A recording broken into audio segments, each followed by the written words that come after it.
Hello everyone. Today I am going to be briefly discussing the book that I have already read for actually a little while. It's been a while since I've read this book, but I do have a clear understanding pretty much of what it's trying to say, because once you read this book, you'll kind of get already what it's trying to say. So, for the most part, what can I say about Pride and Prejudice? Well, basically, it is about a young woman named Elizabeth Bennet who lives in a household that includes 4 other siblings, all of them girls, and a father and a mother. And for the most part, Elizabeth is sort of the main focus in the book, in that she is considered to be the female protagonist technically. So we do kind of see her involvement throughout the book. Now, it should be noted that the author of Pride and Prejudice, Jane Austen, is also really well known for other works like Sense and Sensibility, Emma. There's a ton of other works that she's done, but it seems like this one in particular people like more for some reason. I'm not necessarily sure, but I think it might have to do with the fact that it tries to take in a love story from a different angle as opposed to what we're maybe traditionally used to. In that the main characters, Elizabeth Bennet and Mr. Darcy, who you will see later on in the book, don't get along. And one of these main reasons has to sort of do with something that that has to do with Elizabeth's sister. And I kind of don't want to give this plot point away because, again, it's kind of ruining the book if I do, but basically Mr. Darcy does something that prevents Elizabeth's sister Jane from fulfilling some form of happiness. A lot of the times during this time period, marriage was fairly enforced upon, especially forced upon, especially for women. During this time, it was a period where the most important thing was to find someone that would fit the mold of the two families. So it wasn't really about so much the two people finding happiness with each other as it was if the families were happy with the way you were arranged with someone. So you'll kind of see how throughout the entire book, Miss Bennet, Elizabeth's mom, wants to really try to do all she can to sort of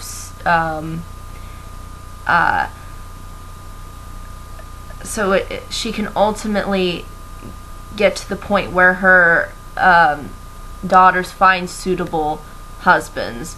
That's really Miss Bennet's goal throughout the entire thing. And the funny thing is that the father is sort of in the opposite, in that he doesn't really care.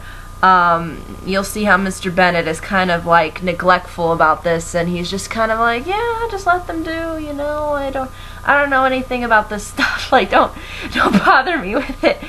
And I find that kind of interesting in how the father is less enforcive, and he kind of understands the whole concept of kind of letting the kids sort of decide on their own. I think he was intended to be more of that, I guess maybe more progressive father, and then Mrs. Bennet is kind of like this very traditionalist woman who wants to make sure that her daughters are happy. So, basically, it is trying to set up this world of how class is sort of important. And you'll kind of see how the Bennets, or the Bennet family, Elizabeth's family, fit into all of this. And how Mr. Darcy's kind of on that higher pedestal class. But I guess really what inspired a lot of people and a lot of people to sort of engage more in taking ideas out of these romance stories, I think really started with this book.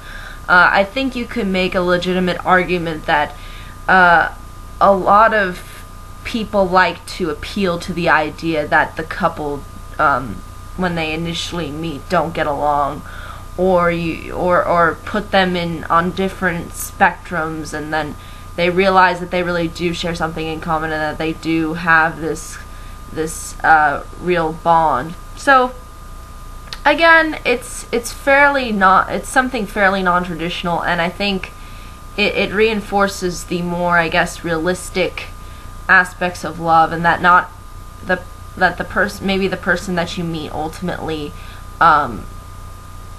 is someone that you don't really think of in that way at first.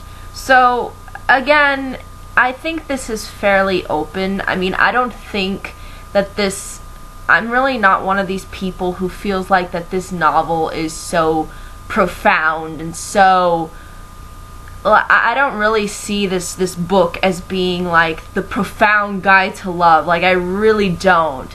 I don't see how the characters are all that compelling, to be honest. Elizabeth just seems like, to me, any ordinary witty girl who thinks that she can, put her nose out there and thinks that she's right. So it's she doesn't seem to strike me as rather that interesting. Mr. Darcy is sort of on that same playing field, although I think he is a little bit, he has his kinds of little moments. It doesn't seem like he really struck me as like, oh, someone that I would, run to. I just didn't find the characters to be all that compelling, and I don't know if that's because these character traits are fairly typical in what we see in a lot of other stories. Like, I don't know if that's the reason. I can understand it being profound for its time period, but I think that age starts to wear on me a bit, in that it doesn't really provide anything so compelling of a story. Like, this story, and just, okay, she assumes that Mr. Darcy did this on purpose, or did the thing to his sister on purpose and didn't really want them to be together. And then she realizes that really wasn't the case, and you'll see why and what. And to be honest, it's really not that compelling of a story. Had it been maybe something a little bit more serious, a little bit more, I think, more in depth, or dealing with different kinds of emotions and struggles within the time period, it probably would have come off to me as maybe more of a profound book. But to be honest, it's really simple and straightforward. It's just about these two people who misunderstand each other, and at the end of the day they realize that they shouldn't have misjudged each other, and they realize the good in one another. Similar to Beauty and the Beast, we've seen this before. We've seen this in romantic comedies. It's pretty much everywhere, and this book is really the one that's really started this whole trend of having the two characters dislike each other for whatever reason. I just don't feel like the reason that she dislikes him is really all that compelling, or really that gets me onto her side, or anything really. I mean, I don't see how these events in this story are so overly blown. I mean, I feel like it's maybe just has to do with the fact, just because she thinks Mr. Darcy did this, that ultimately he's a bad guy, and it's just, it's the way that she judges people, I think, just bothered me, because instead of actually talking to the person about it, it's almost like she just avoids him. And I don't know, I just felt like it came off as fairly childish and petty. So to be honest, I kind of feel that this book is a little bit overhyped. It's not bad. Like, no, Jane Austen's writing is really good, and yeah, it is really Old English too, so if you don't like Old English novels, this is definitely not the book to read. But she knows how to write, she knows how to put characters on, but the only reason that it seems to be well recognized is that it was the first novel to really attempt it. It was really the first novel to sort of try to break the mold between genders and class and all that kind of stuff. But to me, it doesn't really strike me as anything really compelling or all that interesting, and I think that's just because, again, it's sort of aged on me. It's not that I don't think that this book is bad. It's just I don't think the history has held it up so well. Especially when we can have we can get other stories sort of out of this book, instead of it being sort of held as an original. It's really the start of something to be copied and mimicked, and you really do see this with a lot of stories, and in particular love stories, where you have these two people who dislike each other for whatever reason, and that suddenly they realize, oh, we should be together. But for me, I don't think this was such a compelling start to it that it should be held in such a high regard. Is it a good book? Yes. Is it well written? Yes. Is it considered to, did it break the mold for its time? For sure. But has it held up really? For me, not really. Because I feel like that the situations that the characters end up in is just fairly, it's not really all that interesting. Just having this kind of misinterpretation, and you kind of know already that, it's really all a misinterpretation, and then they end up realizing, hey, I misjudged you, but I guess you could say the situations within the plot are just not all that interesting. Like, the reason for Elizabeth really not liking Darcy is yeah, you could argue during the time period it was a compelling reason, but at the same time, it's like, if you really felt like he was responsible for doing something wrong, you should, at least try to talk things over and see if you can figure out something. Because it seemed like rather than Elizabeth wanting to solve something, she would just rather look at Darcy and hate him more for this particular reason that's really the essential point of the plot and why she doesn't like him. So it comes off as just a little petty for me, and it doesn't come off as really adult. It almost seems like that these characters, in particular Elizabeth and the other girls, are rather childish in how they just handle things. And although Elizabeth is intelligent, although she is witty and has that kind of similar personality, again, to maybe her father, because that's why she and him have kind of this strong attachment, but at the same time, it's just, I don't really feel like you really get a sense of the connection between the characters until the end, because again, they sort of meet each other in passing. So you really don't get a sense of their relationship all that much until the way end. So again, it is kind of that traditionalist novel in that way, but has it held up? I don't know. I mean, on the one side, I understand the points that it makes. I understand the whole emphasis on class and marriage and all these different elements that Jane Austen was trying to put in there. But I really don't see how this book is so great. I just find it good. It's a good start to something that ultimately evolved and we've seen time and time and time again.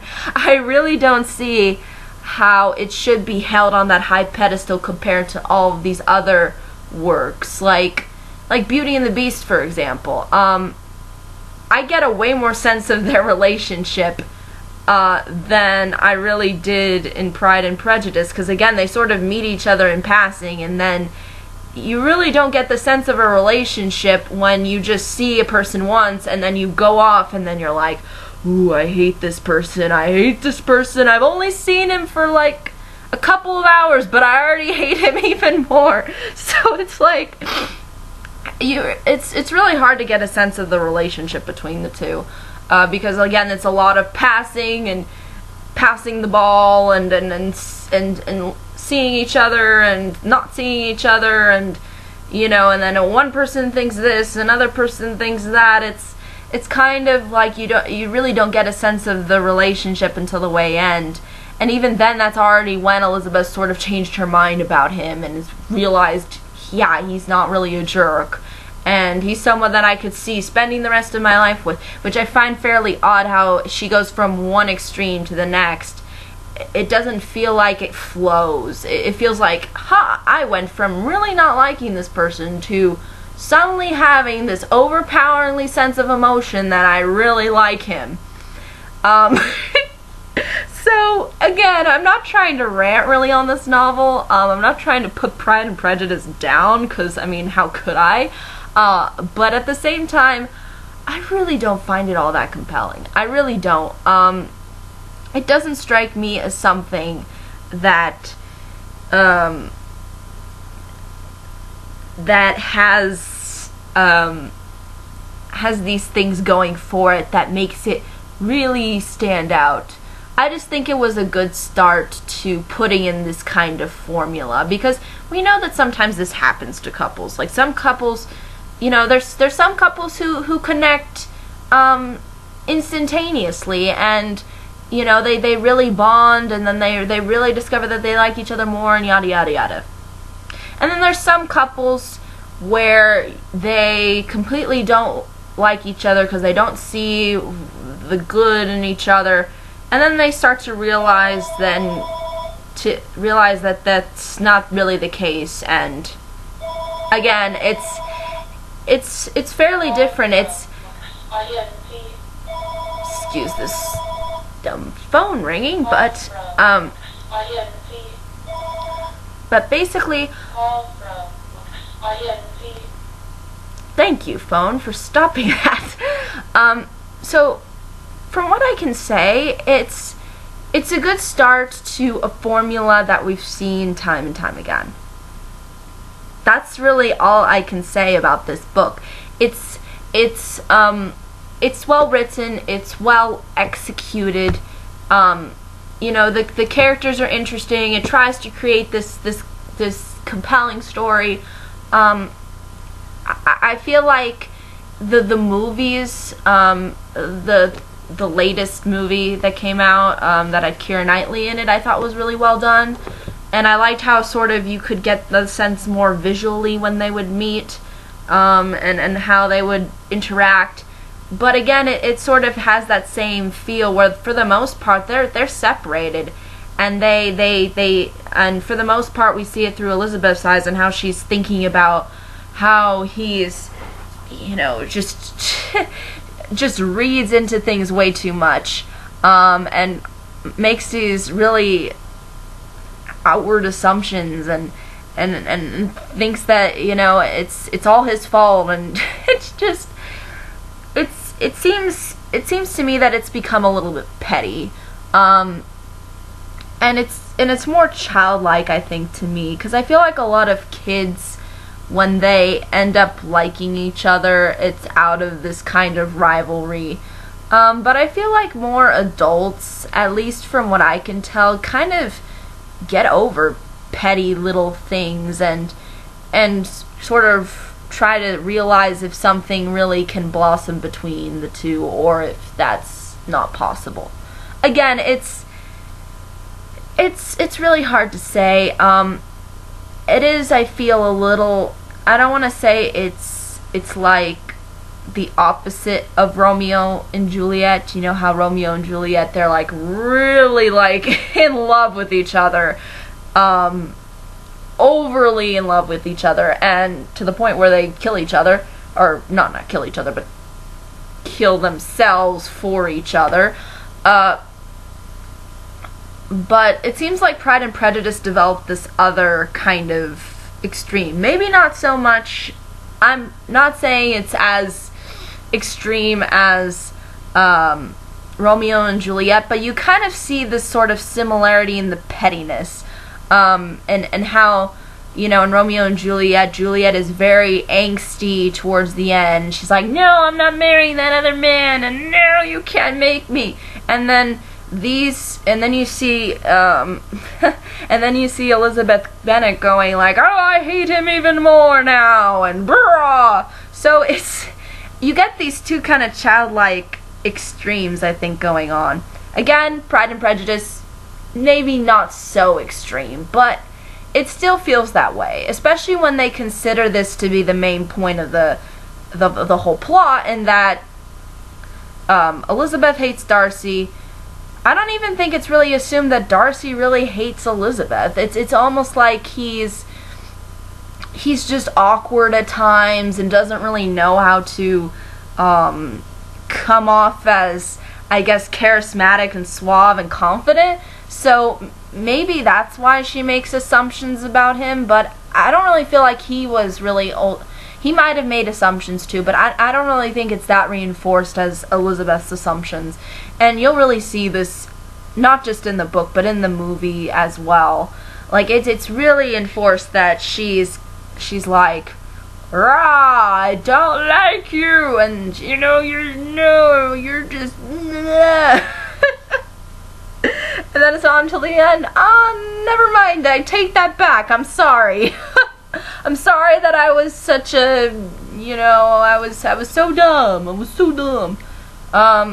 So again, you kind of get this sort of extreme end where either you have the characters completely fall for each other in the beginning, like Romeo and Juliet, or you have it where it's like Pride and Prejudice, where they have a dislike for each other, or are sticks in the mud and don't see anything for the other person, and then they realize, oh no, it's actually not like that. But again, I think it just deals with it so suddenly in this book that it doesn't really come off as strong, at least to me, as a romance book. I think there are other romances that stand out to me more besides this book, but I can't understand why a lot of people would say, oh, it's so great, and oh, it's so fabulous, but to me it's just a standard romance book that did something that not a lot of romance at the time, at least, or a lot of romances that we've seen in books do, and is that make the characters dislike each other and misjudge each other from the beginning, and then have them realize that, oh, really, we should be together because, yeah, we have this kind of connection. I think the movie established it a little bit, I guess, better, in that you could just kind of tell that by the way that they stared at each other, but at the same time, it's kind of like, love is not just about staring at the person. You know, it's about laughing with the person. It's about engaging with the person. It's like they almost wanted to create this kind of Romeo and Juliet type, feel where they're just looking at each other. But in Romeo and Juliet, it's sort of instantaneous. And then in Pride and Prejudice, it's really there all along. They just never realized it, and I don't know. I could go on and on and on about this book. But for the most part, it's a good book. If you love romance, definitely, I think, worth reading. But I just wouldn't say, don't come out of it thinking like this is the greatest thing that was brought to us by mankind in romance. To be honest, I don't see how this is all that compelling. Kind of the same with Romeo and Juliet. Like, I understand Shakespeare is a good writer in the similar ways Jane Austen is, but again, it's how they develop these two extremes that kind of doesn't really offer a interesting take into romance, and that it doesn't offer this kind of mixture. It's either one extreme or another kind of love. Like, you either get the obsessive Romeo and Juliet love at first sight, yada yada, or you get this, which is I really hate you and then I really love you. Like, we go from one extreme to the next. And then Romeo and Juliet, it's one extreme through the entire way through. So again, I feel like that that there maybe are better methods and better stories maybe that handle romance or discuss romance, even though maybe romance may not be the focal point. But yeah, I understand why a lot of people would like this book. I understand why a lot of people praise this book. I understand why a lot of people go out and see movies that are sort of inspired by this story. But do I find it really all that compelling?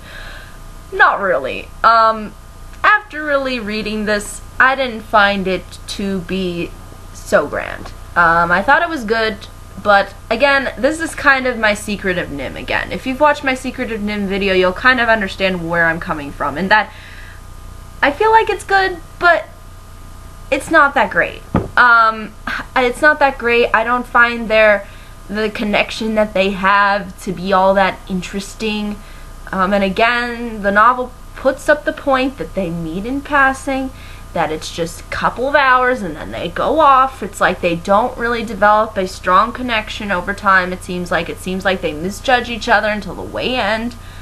And yeah, I just feel like it's a good start, but I understand why people hold it in such a regard, but for me, I don't see why it's all that compelling. I just kind of don't. I mean, I understand if you do.